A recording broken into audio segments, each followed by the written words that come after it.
Leviticus chapter 16. Now the Lord spoke to Moses after the death of two of Aaron's sons when they approached the presence of the Lord. And the Lord said to Moses, "Tell your brother Aaron not to enter freely into the most holy place behind the veil in front of the mercy seat on the ark, or else he will die, because I appear in the cloud above the mercy seat." This is how Aaron is to enter the holy place: with a young bull for a sin offering and a ram for a burnt offering. He is to wear the sacred linen tunic with linen undergarments. He must tie a linen sash around him and put on the linen turban. These are holy garments, and he must bathe himself with water before he wears them. And he shall take from the congregation of Israel 2 male goats for a sin offering and 1 ram for a burnt offering. Aaron is to present the bull for his sin offering and make atonement for himself and his household. Then he shall take the 2 goats and present them before the Lord at the entrance to the tent of meeting. After Aaron casts lots for the 2 goats, one for the Lord and the other for the scapegoat, he shall present the goat chosen by lot for the Lord and sacrifice it as a sin offering. But the goat chosen by lot as the scapegoat shall be presented alive before the Lord to make atonement by sending it into the wilderness as the scapegoat.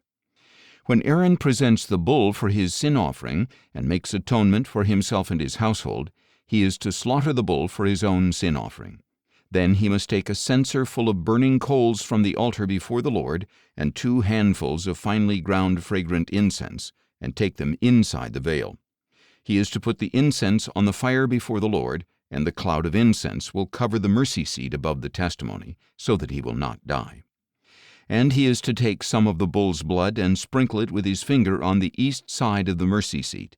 Then he shall sprinkle some of it with his finger 7 times before the mercy seat. Aaron shall then slaughter the goat for the sin offering for the people and bring its blood behind the veil, and with its blood he must do as he did with the bull's blood. He is to sprinkle it against the mercy seat and in front of it.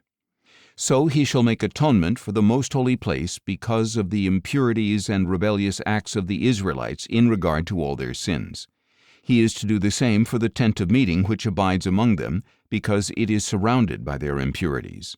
No one may be in the tent of meeting from the time Aaron goes in to make atonement in the most holy place until he leaves, after he has made atonement for himself, his household, and the whole assembly of Israel.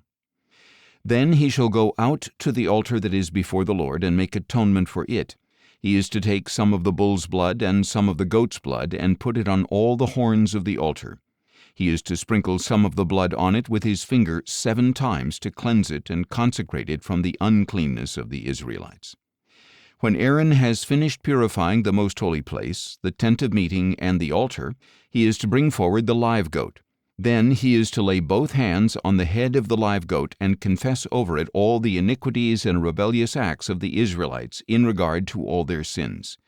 He is to put them on the goat's head and send it away into the wilderness by the hand of a man appointed for the task.